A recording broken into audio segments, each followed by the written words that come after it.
Dan kita kirimkan pesan kepada semua, ini demokrasi modern. Ini bukan pengaturan negara dengan cara-cara yang non-modern. Di dalam demokrasi modern, saya ingatkan beberapa hari yang lalu, bahwa di dalam proses ini semua tidak ada kekuasaan yang berpindah, tidak ada kekuasaan yang hilang. Kekuasaan itu tetap dan terus berada di tangan rakyat Indonesia. Kita akan bersaing dengan gagasan, kita akan bersaing dengan ide, kita akan bersaing dengan program. Perbedaan tidak ada masalah. Perbedaan tidak ada masalah. Mari kita menjadi bangsa yang dewasa. Ibu-ibu semuanya sudah senam ya Bu ya? Halo Bapak. Saya sudah tunggu sejak kemarin. Masih pemanasan Pak. Iya, masih pemanasan? Iya, masih nunggu Pak Ganjar. Pemanasan piye? Lagi Bapak. Gosong tadi itu. Jadi kita muter, oh, luar biasa.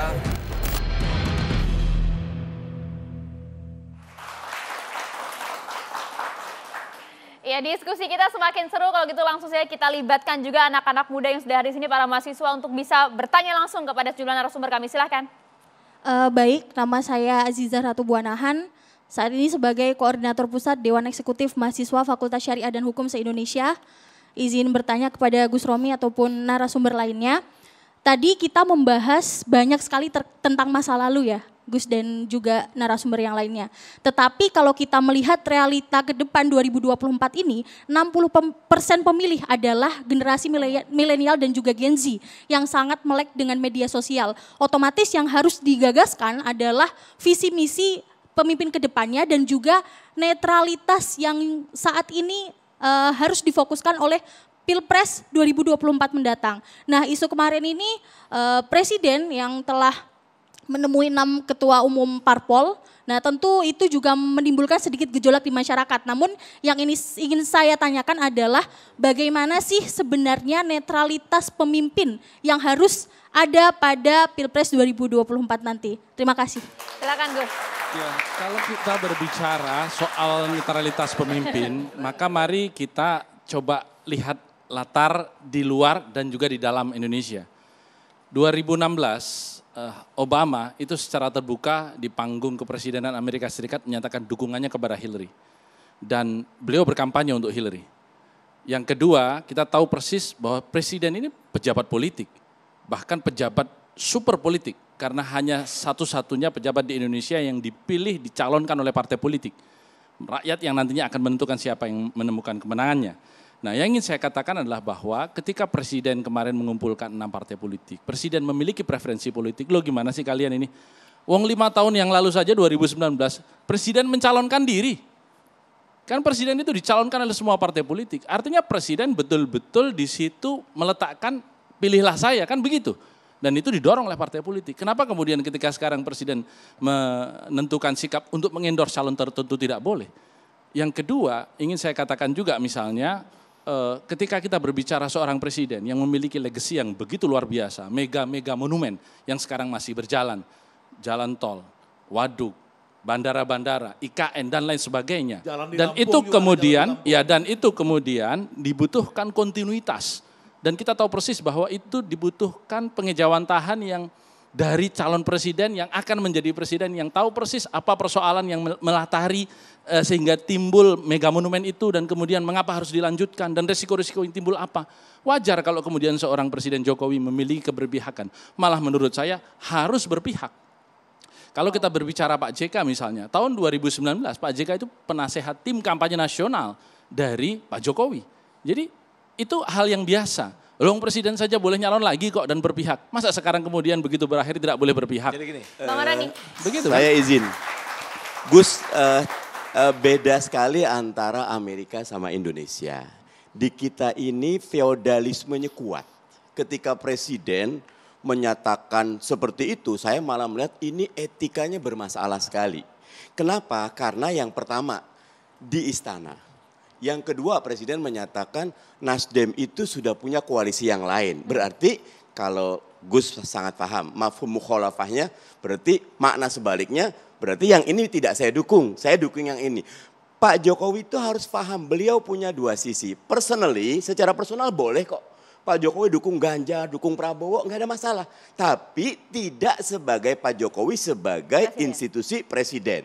Acaranya di istana. Kalau nggak salah itu kumpul para ketum. Lebih enak diundang saja Nasdemnya. Kemudian dijelaskan bahwa itu memang konsolidasi untuk mengokohkan target Pak Jokowi sampai 2024. Bagaimana kalau mau misalnya? Gantian. Kalau mau kan, konsolidasi monggo di tempat lain, jangan di istana. Ini berbahaya sekali karena kita itu amat sangat feodal, berbahaya. Jadi gini, demokrasi itu ya adalah bagian dari kita. Karena itu kemudian yang penting itu adalah etiknya. Kita mau bicara tentang demokrasi, keberpihakan sah, silakan. Tapi ingat, presiden ini adalah presidennya para calon presiden. Calon presiden. Kenapa kemudian ada yang di-endorse, ada yang tidak di-endorse. Ada yang kemudian diberikan jalan mulus, ada yang kemudian yang tidak diberikan jalan. Kepemihakan, keberpihakan itu penting. Tapi ingat, demokrasi itu adalah sirkulasi elit. Jangan dia berpikir hari ini berakhir kekuasaannya, masih ingin berpikir bagaimana siapa pengganti saya. Tugas Anda seorang presiden, akhir kekuasaan ini dengan memberikan kesempatan kepada yang lain. Itu tugas Presiden bagi seluruh calon presiden, Bang Deddy. Oh enggak dong. Pertama gini, kita akan bicara itu harus ada rujukannya. Kita bicara misalnya rujukan best practices di negara-negara demokrasi. Dalam hal ini Amerika. Presiden Amerika yang sedang menjabat itu biasa mengendorse calon-calon dari partainya. Tadi seperti disebutkan ya, Obama mendukung Hillary. Waktu zaman Bill Clinton dia sempat dukung Al Gore, tapi karena kemudian mereka berbeda pendapat dia nggak mau ikut kampanye. Itu kalau kita mau merujuk pada demokrasi. Jadi tidak, ntar dulu dong Bang. Ntar dulu dong, gantian dong. Ya Allah. Nah ini Bung Deddy, ini kan PDI. Singkat Bang. Sekjen PDI bisa nggak? Hasto. Bisa nggak saya ngomong dulu? Bisa nggak saya ngomong dulu? Tadi udah mengatakan, bentar lu. Singkat saja. Nggak bisa saya ngomong dulu. Singkat saja. Saya bisa ngomong dulu nggak? Mengatakan saya bisa ngomong dulu nggak? Bukan urusan politik, tapi urusan pembangunan. Bang, iya, Bang Deddy langsung jawab lagi. Merujuk aja pada sekjen PDI. Kita ini kan berdebat, kita kan berdebat berdialog dengan agak intelektual dikit lah.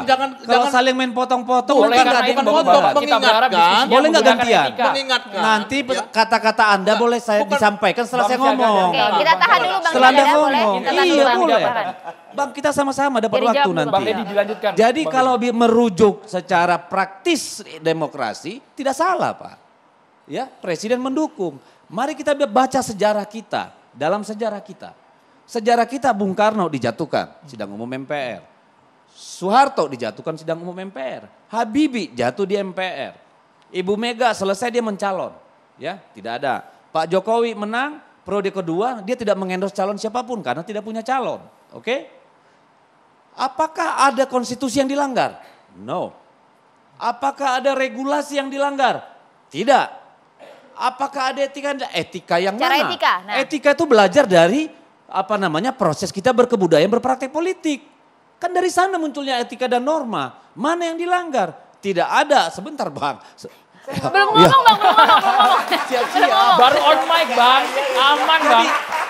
Aman Bang Deddy. Awak lagi sur. Lanjut. Jadi etika mana yang dilanggar tadi poin ini itu. kan problemnya. Kalau kita mau mengatakan itu salah. Alasannya adalah hukum, regulasi, dan konstitusi. Kalau kita mau bicara itu salah secara etika dan norma, bicaranya adalah pengalaman kita berkebudayaan politik. Nah, di luar itu. Saya mau nanya sama Deddy ya. Nanya Bang, nanya. Langsung jawab Bang. Yang benar Anda atau Hasto? Ini saya mau tanya. Kenapa? Karena Hasto, sekjen Anda, mengklarifikasi bahwa pertemuan itu bukan pertemuan politik. Tapi pertemuan itu pertemuan pembangunan. Memang. Tapi Anda di depan rakyat Indonesia ini mengatakan bahwa sah-sah saja pertemuan politik itu. Yang benar Anda atau Hasto? Saya mau tanya. Jadi itu pertemuan politik atau nggak bisa dong? Itu dengar dulu dong. Nggak bisa. Yang pertama di situ memang tidak ada ngomong politik. Nah, tadi Anda bilang omongan politik juga nggak apa-apa. Tadi kan karena dituduh. Makanya saya bilang kalaupun itu ngomong politik nggak ada salahnya. Jadi kalaupun itu ngomong politik nggak ada salahnya Pak. Nah sekarang karena bayangkan dulu Pak SBY juga sering melakukan pertemuan setgap di istana. Romi mengeluarkan berita pada hari H itu, ya saya baca di Detik ya, sorry ini bukan tempat korannya. Romi mengatakan pertemuan nanti di situ adalah untuk membicarakan cawapresnya Ganjar. Meskipun sudah dibantah, Bang. Tunggu dulu, ini ada orangnya. Tunggu dulu, maksud saya yang benar itu ngomong politik atau tidak, itu dulu. Versi Bang Deddy ngomong politik nggak? Pada pertemuan itu, yang dibicarakan adalah persoalan kenegaraan, persoalan bonus demografi. Pembangunan, tidak ada soal politik, oke? Jadi ini kita Iya, bantah. Tidak ya, urusan nanti kan urusan sama yang lain. Oke? Sama Romi nanti Bang. Yang saya bantah adalah ketika kemudian itu dianggap tidak baik, tidak etis, tidak. Saya jawab itu tidak. Secara regulasi konstitusi, peraturan KPU dan segala macam tidak ada yang dilanggar, clear. Secara praktis demokrasi, clear. Secara etika, moral dan sebagainya, clear. Kecuali kita, lah iya dong. Moral itu kan berasal dari peradaban kita. Praktis peradaban. Catatan besarnya ketika Pak Jokowi mengatakan tidak mengundang Nasdem karena sudah ada koalisi yang lain. Itu catatannya. Nah, Bahwa pertemuannya yang benar yang mana? Kalau soal itu, catatan itu menyatakan netralitas presiden sangat jelas. Padahal beliau bicara itu di istana. Mestinya beliau itu beyond politik, di atas semuanya. Kalau buat saya paling baik kontestasi putra terbaik bangsa. Kalau kepada Gus Romi catatan tentang Pak JK, Gus Nyun Sewu, kalau nanti sudah ditetapkan bahwa Ganjar maju, Prabowo maju, Anies maju, Pak Jokowi mau jadi pembina apa, monggo asal ketika kampanye libur dan ambil cuti, nggak ada masalah. Jadi kalau tegas mana personal kalau Pak Jokowi ngomong presiden. bahwa Nasdem tidak lagi dalam koalisi, itu urusan dia Pak, hak dia. Ya, itu nggak hak dia. masalah, tapi jadi makanya, pernyataan beliau, buat saya yang pernyataan kedua, Jokowi ini etikanya bermasalah. Apakah dia harus netral? Netral dalam penggunaan kekuasaan negara, yes. Pribadi beliau boleh tidak netral, boleh. Tapi institusi presidennya harus netral. Sekarang saya tanya, institusi kepresidenan apa yang digunakan presiden? Menggunakan istana. Loh, boleh Pak. Istana itu boleh Pak, itu rumah presiden, melekat. Jangan salah. Akan dia bikin di situ. Bergantian satu-satu Bapak-bapak. Bergantian Bang Mardhani. Bang Deddy. Bang Mardhani bergantian. SBY setgen tiap hari ketemu di istana, nggak salah. Gus Romi silakan Gus. Gus Romi. Zaman SBY ya. Kita tahan dulu. Zaman SBY. Bang, Zaman SBY kita tahan. pernikahan Kita berikan waktu untuk Gus Romi. SBY itu Bikin sunatan di istana juga boleh. Gus Romi silakan. Pak SBY juga memberikan dukungan resmi kepada Pak Prabowo tahun 2014. Loh, gimana? Orang Demokrat ngusung kok. Enggak gimana? Bukan, maksudnya dia itu membiarkan netral. Lo nggak bisa netral. Tanda tangan Demokrat itu mengantarkan Pak Prabowo. Netralitas itu diuji dalam pelaksanaan pemilu Pak, bukan dalam preferensi politik. 2019 aturan parpol. Romi aturan parpol. Whatever. Itu netralitas akan diuji. Bapak-bapak, Netralitas akan diuji pada pelaksanaan pemilu. Pada preferensi politik dia berhak. Saya ingin mengatakan begini. Dan ingat, penyelenggara pemilu bukan presiden. Kita memiliki institusi penyelenggara pemilu sendiri. Yang disitulah mereka harus netral. Presiden itu Bang Ilmi ditahan dulu. Gus Romi silakan. Nah, saya ingin tegaskan sekali lagi, Pak SBY itu 2014 itu mengusung Pak Prabowo. Besannya adalah calon wakil presiden. Jadi pastilah Pak SBY di situ berpihak. Orang memang mengusung kok Demokrat di situ. 2000 masih presiden. Kemudian mengatakan Pak SBY netral. Bagaimana sih Anda? Orang jelas tanda tangannya itu ada di dalam pengantaran pencalonan form calon presiden kok. 2019 Pak SBY mencalonkan Pak Prabowo lagi. Loh, perlu dicek, tetapi begini, kalau tidak perlu dicek. Kalau Pak SBY tidak mencalonkan Pak Prabowo 2019, hari ini tidak berhak mencalonkan. Itu netral, tapi monggo dicek. Tidak bisa. Tetapi yang terjadi sesudah pendaftaran, monggo. Tapi sebelum pendaftaran tidak ada Pak. Penggiringan. Saya itu pastikan berbahaya. tidak netral. Karena kalau netral tidak boleh mencalonkan hari ini. Itu boleh. Kata siapa yang nggak boleh? 2004. Mana bisa dilepaskan? Pribadi boleh, presiden. Gimana melepaskan? Itulah bab etika. Boleh. Itu bab etika. Maria ya. Yang tidak boleh penggunaan kekuasaan presiden. Boleh. Bang Deddy bergantian. Penggiringan boleh. Boleh. Tolong pisahkan. Kalau kita tidak paham tentang perspektif kelembagaan, jangan melihat presiden itu adalah dimensi kelembagaan. Salah.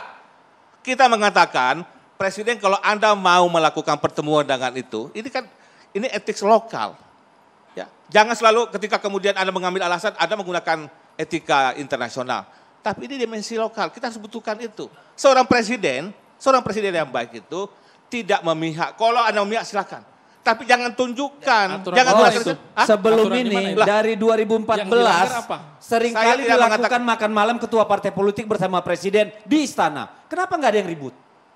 Kenapa baru sekarang ribut? Ini ada berita di setiap Detik, setahun bisa 2 kali loh. Juli Jadi Oke, kita tahan dulu, Bang Hilmi.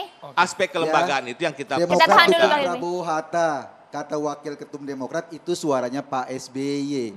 Tanggal 1 Juli 2014 Pak SBY masih menjabat sebagai presiden. Beritanya ada kok.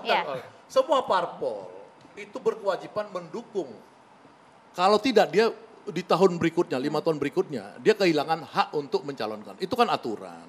Ya jadi itu tidak. Ini soal ini Presiden Republik Indonesia. Saya beritahu seluruh dunia, saya itu waktu itu adalah tangan kanan Hatta Rajasa. Ya, walaupun Romi ada di situ waktu itu juga. Ya, saya kasih tahu itu SBY netral. Karena SBY netral, itu Jokowi itu tidak ada yang ganggu untuk jadi presiden. Nah, sekarang juga nggak ada yang ganggu, Pak. Siapa yang ganggu, Pak? Sekarang itu pemilu masih jauh, Pak.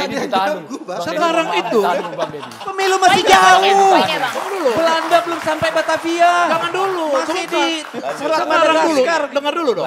Kita bergantian Bapak-Bapak. Kita tahan dulu, ya kita tahan. Kita yang di studio bingung apalagi pemirsa kalau semuanya berbicara. Karena menggunakan... Kita tahan dulu. Ya silakan Bang, Rakyat poinnya. Indonesia sudah gelisah dengan berbagai hal yang dilihat tidak netral.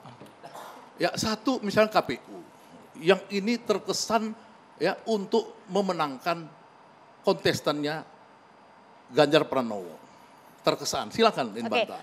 Yang kedua, Bukan, karena itu bisa jadi fitnah di depan rakyat Indonesia loh. Jelaskan dulu. Tidak fitnah, itu yang kemudian. Enggak yang terkesannya apa? Tapi kita fokus yang terbaru saja Bang. Yang terbaru waktu dia dengan presiden saja Bang. Ya kan dia ada skandal hukum, skandal yang diadili oleh DKPP, ya, yang namanya ketua KPU sekarang. Hampir semua KPU dipecat oleh DKPP untuk kasus pelanggaran etik. Tapi ini diselamatkan. Enggak dalam kasus apa yang terkesan ini Kita belum jelas. terbaru, Bang. Pembicaraan antara ketua KPU dan anaknya si Muin PDI yang udah meninggal ini, anaknya kan Sias. Apa namanya? Asnaini itu. Ya itu pembicaraannya bahwa KPU didesain untuk memenangkan Ganjar. Itu pembicaraan di publik. Silakan bantah. Oke. Oke, satu. Oke. Silakan bantah. Ya ini sudah mengklarifikasi. Iya, silakan. Yang sudah kedua. mengklarifikasi nggak ada pembicaraan. Ini deh, kita lebih. Satu lagi. Kita fokus kembali ke topik. Kita fokus kembali ke topik. Bapak-bapak. Kita fokus ke topik Mas Hakim Kita Bang. Kita fokus tidak bahas masalah. pertemuan ketum parpol dengan Presiden tunggu Jokowi. dulu. Satu Sesaat lagi. lagi Bang Syahgar. Itu Mahkamah terlalu melebar Konstitusi. temanya. Kami kembali. Kita tahan dulu Bang, terima kasih.